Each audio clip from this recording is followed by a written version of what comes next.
What's happening around the world? And what's happening here at home. Good evening and a very warm welcome. You're watching Primetime News on TV1. I'm Peruni Karunaratna. And I'm Sandro Ferdinando. Let's take a look at your headlines for tonight.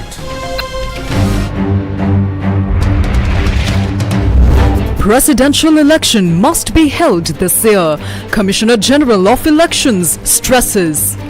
Ranil Wickremesinghe is ready to govern the country for the next 12 years if the people are ready. Bajrabe Vardhana says. Ranil Wickremesinghe මහතා වසර 12ක් මේ රට පාලනය කරන්න කියලා. මහජනයා කිව්වොත් රට පාලනය කරන්න පුළුවන්. SLPP presidential candidate to be nominated in mid-July. Indian External Affairs Minister meets with President. Virtual plaque for houses under Indian Housing Project unveiled. Table the technical cooperation reports for the imputed rental income tax. A request from the opposition leader. The Election Commission will be empowered to proclaim the date for the presidential election in 27 days. Starting off with news here at home, Commissioner General of Elections Saman Sri Ratnayake stressed that the presidential election must be held this year. He expressed these views during a workshop in Kilinochchi. An awareness workshop on the regulation of Election Expenditure Act No. 3 of 2023, focusing on the Northern Province, was held today at the Kilinochchi District Secretariat. It was chaired by Commissioner General of Elections Saman Sri Ratnayake.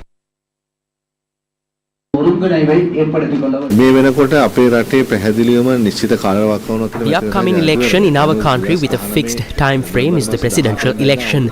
The term of office, which began on the 18th November 2019, ends on the 17th November 2024.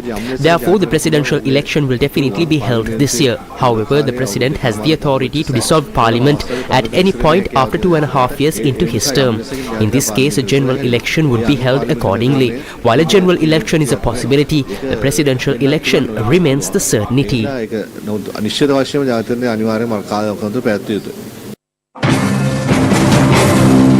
This is the stance of the United National Party.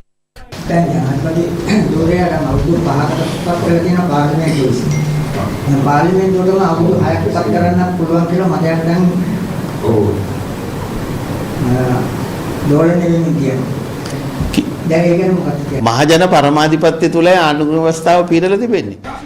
The constitution upholds the people's power. A referendum could be held asking if Ranil Wickremesinghe should govern for 12 years. If approved, this reflects the will of the sovereign public. It is not a mistake. It is a co-democratic principle. The president, after hearing the voices of millions, can initiate such a public question. 30 ලක්ෂයක් මහජනතාවගේ කැමැත්ත අසා විමසා වැදගත් ප්‍රශ්නයක් ඇසීමට ජනාධිපතිවරයාට පුළුවන්කම තිබෙනවා. It seems like that is what you need. The Samagi Janabalawega alleges that the United National Party, led by President Ranil Wickremesinghe, is attempting to fool the general public once again. They are carrying out an odd game up until the election. The government is executing various programs to fool the general public within the 3 months before the election. However, the people cannot be fooled that easily. They made the country go bankrupt and destroyed the economy. Then they appointed Ranil Wickremesinghe to pull the country out of the abyss. Instead of carrying out the steps needed to save the country, they focused on protecting the group that has committed many crimes and frauds. You have done absolutely enough.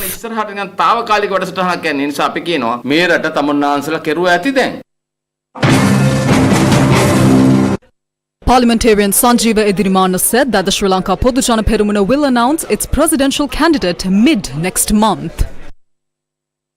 දැන් මේ වන විට ප්‍රධාන දේශපාලන ව්‍යාපාර දෙකක් නාමිකව සජීවයේ සහ ජාතික ජනබලවේගය එයාලගේ අභ්‍යන්තර සූදානම් වීම අවසන්. Two main political movements, the SJB and NPP, have finished their internal preparations and have begun campaigning within the external society.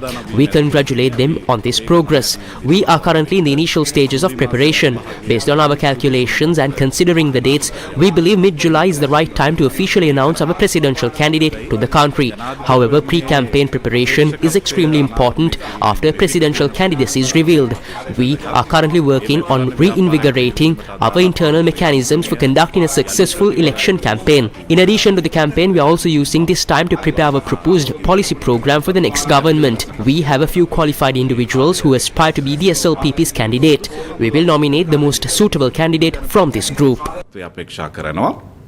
ඒ කිහිප දෙනා අතරින් වඩාත්ම සුදුසු අපේක්ෂකයාව අපි නම් කරනවා. Former chairman of the Sri Lanka Freedom Party, Maithripala Sirisena, said the Executive Council and the new appointments of the SLFP are illegal. No individual there has the authority to convene an executive council of the SLFP. Only the organisers I appointed are currently registered with the Elections Commissioner. None of them have the power to convene the executive council. A chairman is required to convene an executive council. There is currently no chairman or secretary. These are all lies. Don't fall for them. None of the cases at the courts have been closed. They say that the case will be won by them. The cases are yet to be closed for them to win it. These cases have injunctions. Injunctions and cases are two different things. We will only be able to see a result on this after the cases are closed. The cases are now especially in lower courts and district courts. It is the Supreme Court that will finally decide who holds the power of the party. We will go to that extent. The cases are currently in lower courts and district courts. Ultimately, the Supreme Court will decide who holds the power of the party.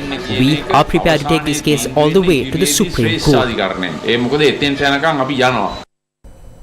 The group review and the annual Executive of the Year award ceremony of the Capital Maharaja Group got underway this evening at the state-of-the-art Stein Studios in Ratmalana. Ravi Gamage was named the 44th Executive of the Year of the Capital Maharaja Group. The Capital Maharaja Group held its annual review and award ceremony this evening at the Stein Studio Complex in Ratmalana, Sri Lanka's largest and most modern production studio facility.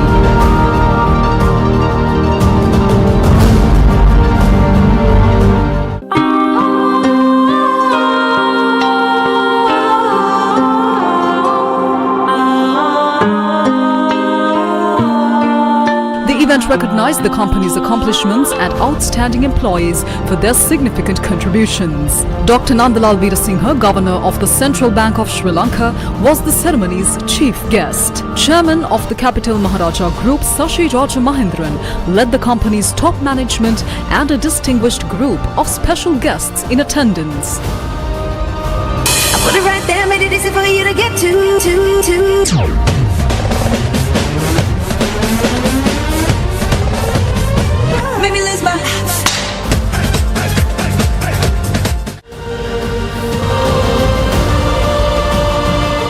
I would like all our young executives in this room to take one thing to heart tonight.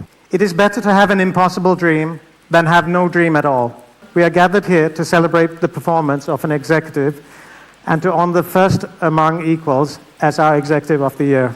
As we look around, we see youth all over the world, including Sri Lanka, asserting themselves in business, service, governance and politics, and demanding changes to ensure a stable future. Young people are proving that profit and purpose cannot coexist harmoniously. Their vision, innovation, and passion are driving positive change and shaping a future where business are not only profitable, but ethical, inclusive, and sustainable. And as a business, we must harness their energy, creativity, and determination to build a world where success is measured not only by financial gain, but also by the positive impact we make on the lives of others and the planet we call home. And as we look to the future, it's incredible to realize that next year marks the beginning of our 5-year journey towards our centenary. This period should be seen as an exciting opportunity to set and achieve 3 remarkable targets that will define our legacy. Let us commit to excellence, innovation, and social responsibility, ensuring that we not only celebrate a century of success, but also lay a solid foundation for the next 100 years. This year, Eslon Lanka Private Limited was recognized as the Capital Maharaja Group's Best Company of the Year through the RR Awards. And the winning team is Eslon Lanka Private Limited.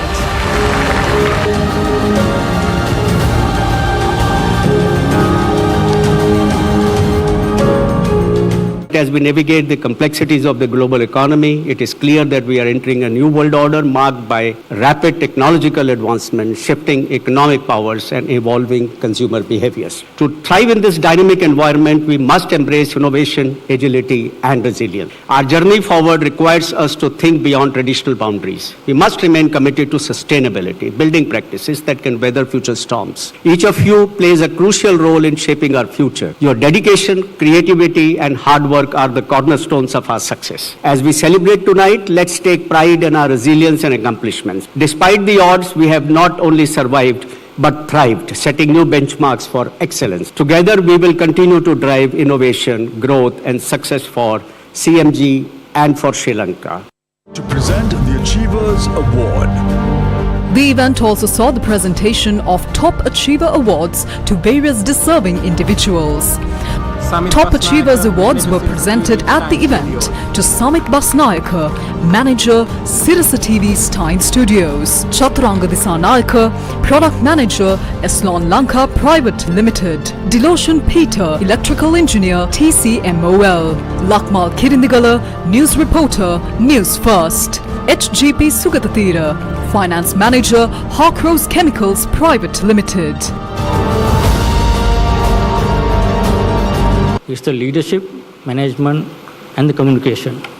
You need to have professionalism, integrity, and the technical competence. You need that integrity and professionalism. But if you come up to a senior level, management level, if you don't have leadership, management, and communication skills, you can have a person who is brightest person who knows best of the subject. Doesn't matter if you wouldn't have leadership, management, and communication skills to deliver the objectives and get the best out of your professional staff. That's something I believe. I think this is my experience also, that our bosses who had that skill were able to get the best out of the professional staff with integrity and technical competence. This year's stellar nominees showcase exceptional leadership qualities across diverse industries. Ravi Gamage, General Manager, Group Human Resources. Chandima Atakorala, CEO, Harrison's. Sanat Bandara, Head Dealer of Sales, Lanka Private Limited. Kalpani Somapala, Sales Director, Sirasa TV. M. Adil, Head of Group Audit. A highlight of the ceremony was the awarding of the prestigious 44th Executive of the Year title to Ravi Gamage. Ladies and gentlemen, the winner of the Executive of the Year Award tonight is Mr. Ravi Gamage! Ladies and gentlemen, please give it up for our Executive of the Year tonight, Mr. Ravi Gamage. And I cordially invite onto the stage Mr. Shashi Raja Mahendran and Mr. Maharaja to present this award.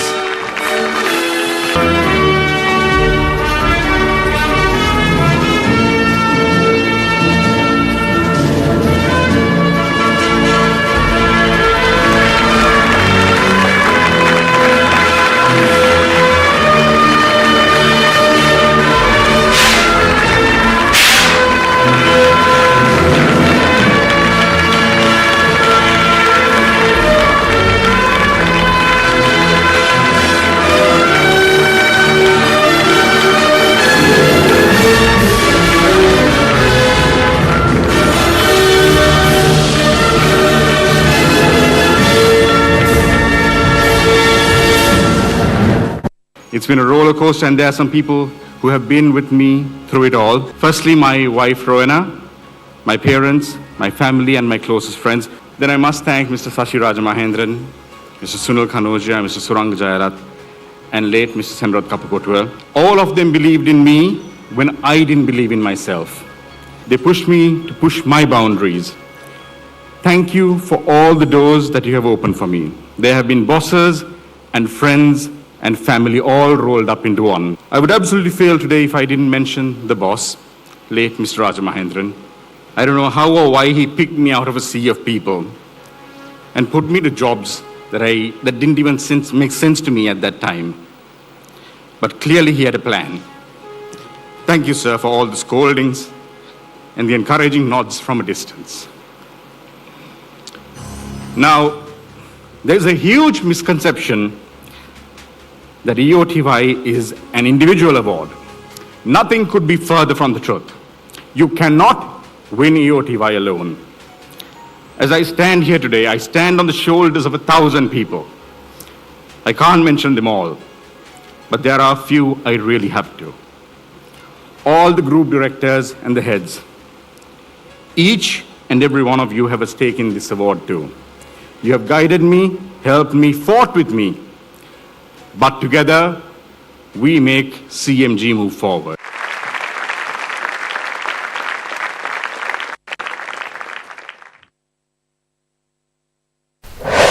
Newsfirst with the people. Opposition leader Sajid Premadasa requested that the technical cooperation reports related to the imputed rental income tax be tabled in Parliament. The President recently told Parliament about the proposed rental income tax, which is scheduled for implementation from April next year.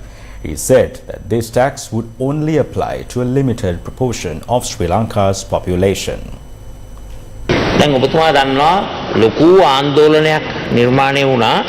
A big controversy surrounds the proposed imputed rental income tax. The President promised financial data when it is implemented, but critics call it a hidden property tax. Technical reports analyze the impact on various taxes, but the President insists the IMF agreement can't be changed. However, IMF itself says adjustments are possible. The question is, how often can these institutions keep putting the tax burden on our people? We need cooperation with the IMF, but not blind obedience. Let's negotiate a deal that benefits the country, not just follow orders. ගනුදෙනුවකට ගිවිසුමකට ප්‍රවේශ වෙන්නේ කියලා මම ඉල්ලීමක් කරනවා ජනතාවගේ පැත්තෙන් හිතන්න. The proposal suggests an increase of approximately 100 billion rupees. However, to achieve this target, at least 10 million out of an estimated 100 million houses would need to be taxed. But is there a clear criteria for selecting these houses? The President has verbally indicated an extension for the first group of taxpayers. However, the method for setting this criteria remains unclear. This policy raises concerns because the Stolen Recovery Act and the Wealth Tax Act haven't been implemented yet. Before proceeding, Parliament should explain the potential impact on ordinary citizens and the criteria for selecting taxable properties. එතකොට මේක සාමාන්‍ය ජනතාවට බලපාන්නේ කොයි ආකාරද මොකද නිර්ණායක කියලා පොඩි පැහැදිලි කිරීමක් කරන්න පාර්ලිමේන්තුවට. ගරු නියෝජ්‍ය කතානායකතුමනි රජය විසින් යම්කිසි බද්දක් පනවනවා නම් Any new tax imposed by the government should either be included in a budget proposal or, if it arises outside the budget cycle, be presented as a separate proposal for approval by Parliament following the proper procedures. This specific issue has not yet reached that stage. ඒක බුදල් අමාත්‍යාංශය හරහා අපි ඔබතුමන්ලා දැනුවත් කරන්න කටයුතු කරන්න. President Ranil Wickremesinghe visiting Indian External Affairs Minister Dr. S. Jaishankar jointly unveiled the virtual plaque for 106 houses under the Indian Housing Project. India's External Affairs Minister Dr. S. Jaishankar, who is on official visit to Sri Lanka, met with President Ranil Wickremesinghe at the President's house in Colombo Fort this morning. President Ranil Wickremesinghe and Minister Dr. S. Jaishankar jointly unveiled the virtual plaque for 106 houses in Kandy, Nuwara and Matale under the Indian Housing Project. President Ranil Wickremesinghe and Visiting Minister Dr. S. Jaishankar also marked the formal commissioning of the Maritime Rescue Coordination Centre in Sri Lanka under a 6 million grant from India. Indian External Affairs Minister Dr. S. Jaishankar also held talks with Prime Minister Dinesh Gunawardena this afternoon. The Prime Minister's media division said that Prime Minister Dinesh Gunawardena congratulated Dr. S. Jaishankar on the election victory of the BJP-led National Democratic Alliance and reassured Sri Lanka's commitment to work together to further strengthen close bilateral relations. Meanwhile, India's External Affairs Minister Dr. S. Jaishankar also met with Sri Lankan opposition leader Sajith Premadasa. The opposition leader had expressed his gratitude for the aid and assistance received from India, Sri Lanka's immediate neighbour, and added that the friendship between the two countries over the centuries should be maintained in the same way in the future. Opposition leader Sajith Premadasa had emphasised that the interrelationship with India will also be maintained by a government of the Samagi Janabala Vegia. The office of the leader of the opposition stated opposition leader Sajith Premadasa had expressed that he will never forget the contribution received from the government of India for the housing projects in Sri Lanka as well as for the suicide ambulance service. Meanwhile, the Indian Minister of External Affairs Dr. S. Jaishankar also held discussions with the Minister of Foreign Affairs, President's Counsel Ali Sabri. A discussion on the Indian External Affairs Minister's visit to Sri Lanka arose in Parliament. Indian External Affairs Minister Dr. S. Jaishankar is visiting Sri Lanka just for a few hours today. As far as we know, he is visiting Sri Lanka to discuss 10 to 12 projects. These projects include the long-delayed special ID card handled by our Department of Registration of Persons with contracts encompassing all biometric data. Additionally, several power projects related to Adani were on the agenda. To reach an agreement with Sri Lanka, Prime Minister Narendra Modi's visit in August is seen as the next step. Therefore, we believe this House has a right to know the details of these 10 to 12 projects, including the efforts undertaken to fulfill them and what information the government intends to disclose. I cannot comment on the Indian External Affairs Minister's visit and the future visit of the Indian Prime Minister. Since I am not aware of any details, I will refer it to the Minister of Foreign Affairs and get back to you within the day.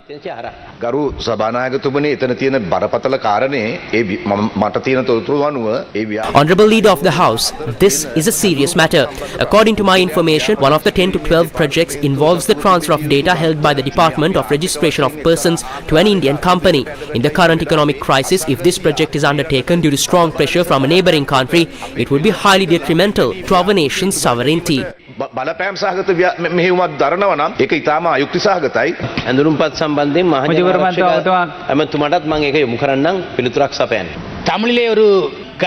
There is a saying in Tamil that touching the hand or feet of a woman who dislikes you is wrong.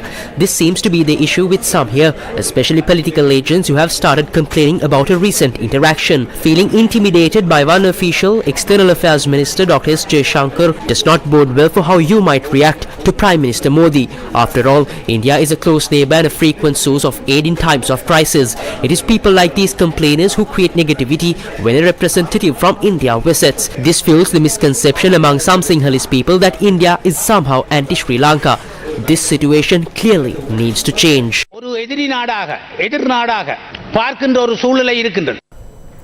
Chinese Foreign Ministry spokesperson Lin Jian emphasized China's continued support for Sri Lanka's economic development and, crucially, its pursuit of debt sustainability. The Chinese Foreign Ministry spokesperson Lin Jian said China is ready to continue providing assistance to Sri Lanka's socio-economic development, supporting the country's debt sustainability. Spokesperson Lin Jian responded to a question by reporters on the progress of reaching a final agreement between Sri Lanka and China's Exim Bank and the China Development Bank. He said, quote, Chinese side have been providing assistance to Sri Lanka's socio-economic development to the best of our capability. We stand ready to continue to work with relevant countries and international financial institutions to support Sri Lanka's debt sustainability, unquote. The question came after Sri Lanka and China concluded the 13th round of diplomatic consultations in Beijing with the participation of Secretary of Foreign Affairs of Sri Lanka Aruni Vijayawardena and Vice Minister of Foreign Affairs of the People's Republic of China Sun Weidong. Sri Lanka and China concluded the 13th round of diplomatic consultations on Monday with the primary focus on Sri Lanka's crippling debt burden. While the talks aimed at securing financial assistance, no concrete announcements were made regarding final loan agreements with either China Exim Bank or China Development Bank. According to the President's media division, President Ranil Wickremesinghe has expressed hope to reach an agreement with creditor nations in the next few weeks. President Ranil Wickremesinghe recently called for the appointment of a parliamentary select committee to study the Supreme Court's conclusion on the Gender Equality Bill. The Parliament discussed the proposal for a parliamentary select committee on the Gender Equality Bill today. The debate on the Women's Empowerment Bill also took place in Parliament today. මැතිවරණයක් කිට්ටු කරගෙන මෙවැනි සංවේදී පනත් ඉදිරිපත් කිරීම තුළින් සමහර පුද්ගලයන් The introduction of a sensitive bill close to the upcoming election has unfortunately led some to believe it's a ploy to gain electoral advantage. By passing established procedures like involving our gender and sectoral oversight committees before presenting weak drafts to the Parliament is wrong. When these drafts are then rejected by the court, blaming the court is not right. The responsibility lies with ensuring proper vetting beforehand. The President's suggestion to form a select committee to examine the court's decision raises serious concerns. We doubt the committee's purpose is to truly promote gender equality. There is a reasonable suspicion that this bill is being used for some ulterior motive. මේ පනත පාවිච්චි කරන්නේ වෙන මොකක් හරි සැලැස්මක් වෙනුවෙන්ද කියන සාධාරණ සැකයක් මේ වෙනකොට නම් මතුවලා තියෙනවා. 3 days ago, I requested the chief opposition whip for a time slot for my speech. He replied saying that he had received instructions not to grant me a slot. Then he asked me if I am working for the Sajid Premadasa camp during the presidential election season. Therefore, I was not granted a time slot. We have been appointed and sent to this parliament as representatives of the general public. I received more votes than the second senior most individual in the opposition.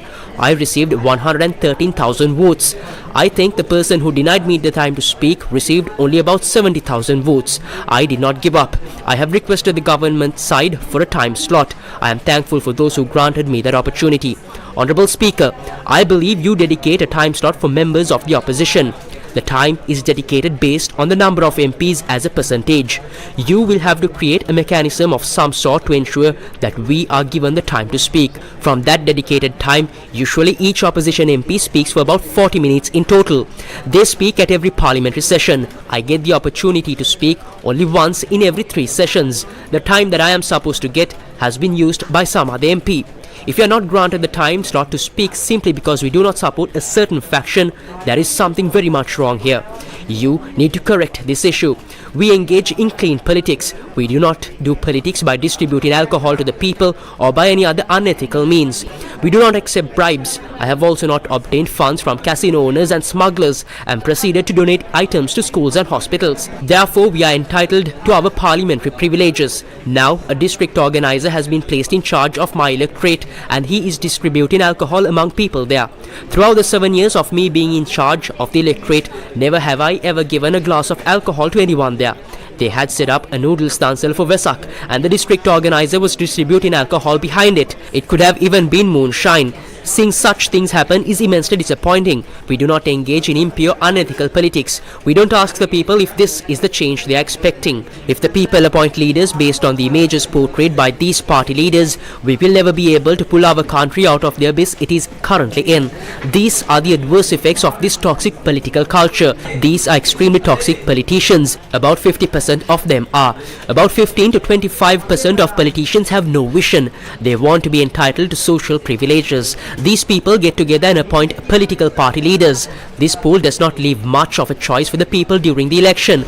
They must vote for one of them. The same kind of people keep getting elected to the top positions of the country. I humbly request the general public to be aware of this dire situation. This country definitely needs a good leader to save it. This parliament cannot save the country.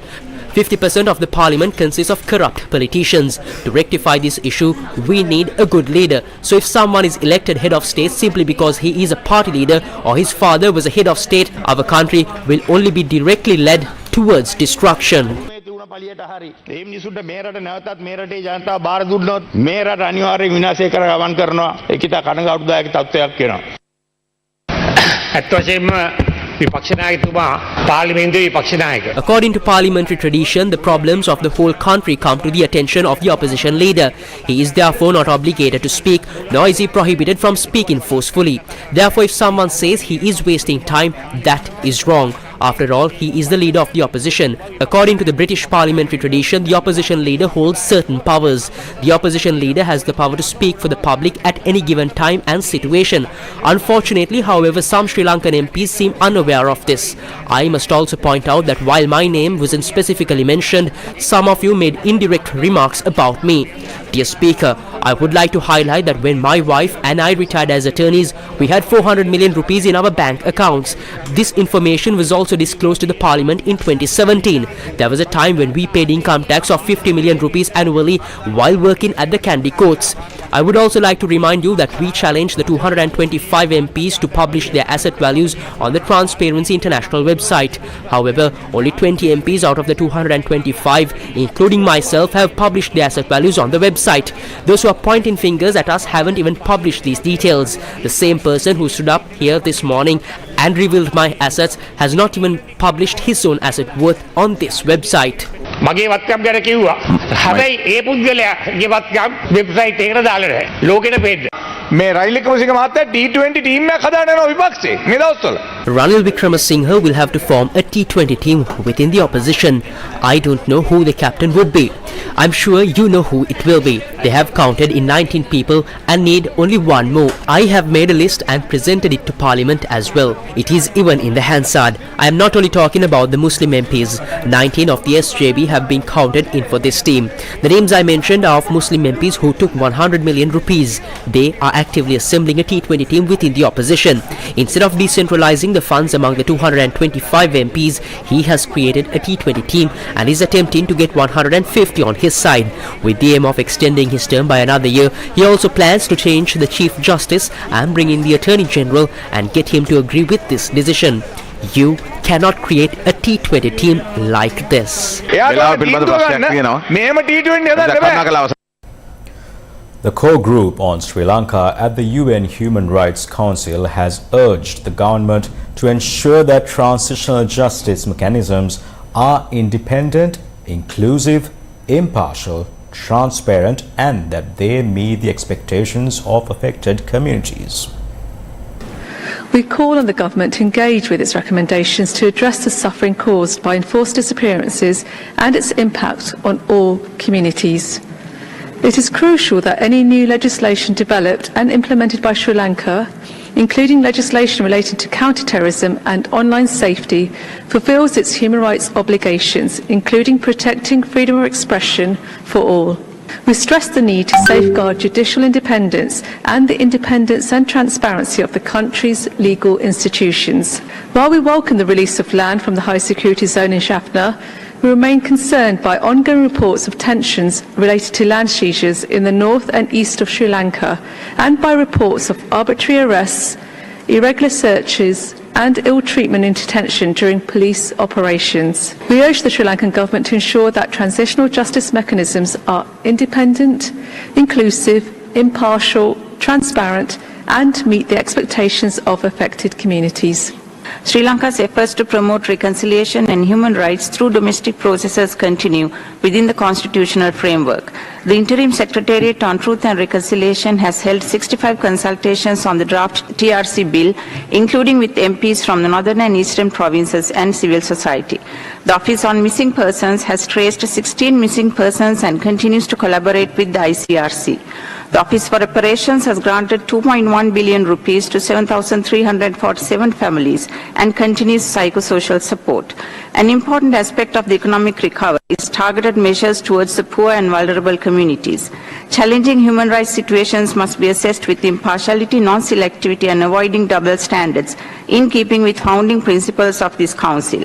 Sri Lanka strongly opposes arbitrary and unilateral action, exceeding the mandate given by member states to the OHCHR, and politicization could lead to erosion of confidence in its work. Sri Lanka rejects the external evidence gathering mechanism established through resolutions 46/1 and 51/1, which has wide-ranging legal and political implications for all countries.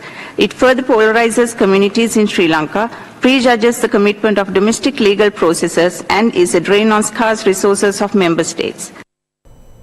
The Institute of Chemistry Ceylon held its second international conference on frontiers in chemical technology in Colombo today. The International Conference on Frontiers in Chemical Technology 2024 marks a new step that the Institute aspires to take together with renowned global and local scientists and industrialists. The conference will focus on technological developments in the fields of energy, environment and climate change, medicine, waste management and food security. Chief guest of the event, Dr. A.L. Palmo, and the guest of honor, Professor Sabu Thomas, shared their views at the event. And we know that diversity of thought is extremely important. It's important because it's good. Diversity is good for science, it's good for innovation, and it's good for business. So therefore, it's good for society at large. But unfortunately, chemistry is not welcoming everyone, not yet. In 2023, 2024, isn't. We hope that in the future we'll welcome everyone.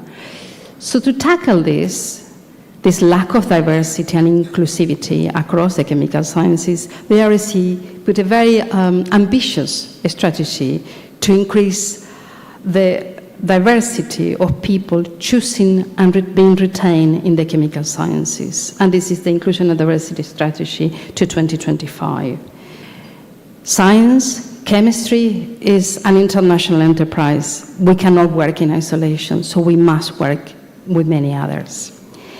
I strongly believe that conferences give us a lot of opportunities for international connectivity. And we understand the latest advancement of subject when you go for a conference. And I find that Institute of Chemistry, Ceylon, has been extremely active in teaching, in research, in innovation, and also for the social development, transforming the society using chemistry. I congratulate the Institute of Chemistry, Ceylon, for using chemistry as a tool for transforming our society.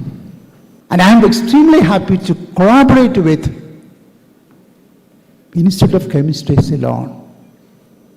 My university and my science park, we are very happy to cooperate with the Institute of Ceylon and the universities in Sri Lanka. Let us have a scientific exchange. The conference will be held for 3 days from the 20th to the 22nd of June 2024. The Good Shepherd Church of Blessed Virgin Mary in New Delhi hosted a musical event titled Rhythm of the Shepherds this evening. The program was held at the Norelia Town Hall, bringing together musicians and music lovers for a special evening.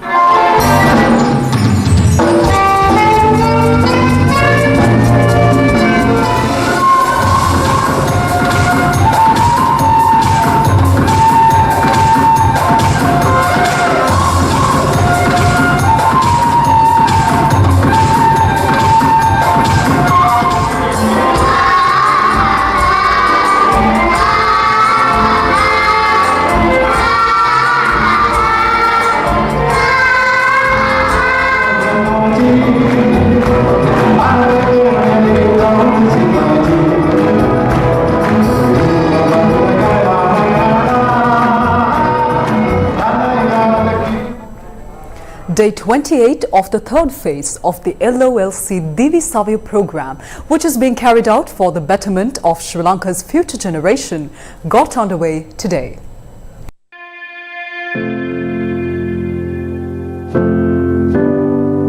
Today's program was centered around the Polonnaruwa and Hinguragoda zonal education offices of the Polonnaruwa district. Under the DVSAVIA program, exercise books and stationery equipment required for 1 year are distributed free of charge to government schools with less than 150 students. Accordingly, school bags and stationery equipment were donated to students of the Ambangaha Dakunu Ala Primary School, Nikavava Gamini Primary School, Hinguraka Primary School, Parakumpura Primary School and Damsopura Primary School. School bags and stationery equipment were also distributed to students at the Polonnaruwa and Hinguragoda zonal education offices this morning. The LOLC DVSAVIA program continues to forge ahead for the future generation of Sri Lanka.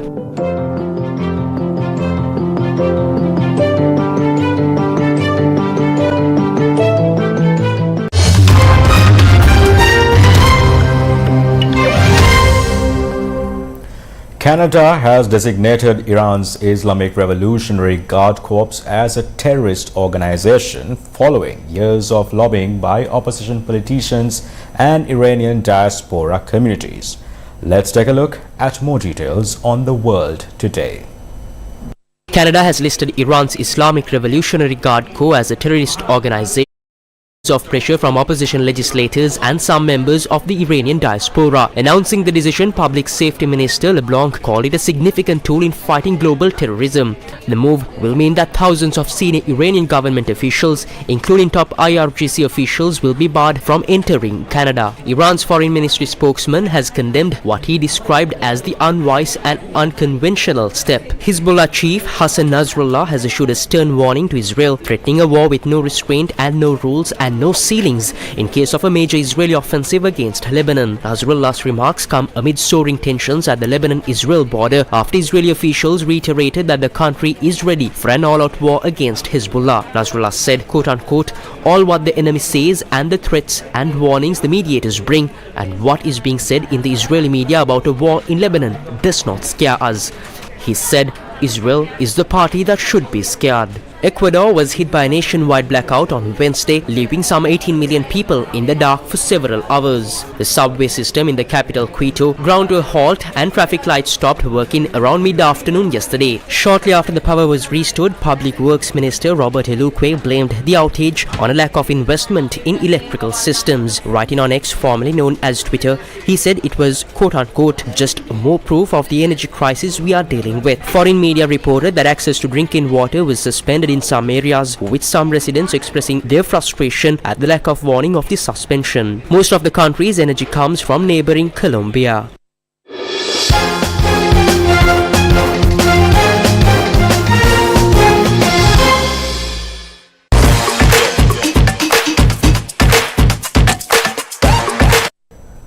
Defending champions England secured a convincing victory against the West Indies in the Super 8s of the ICC T20 World Cup 2024.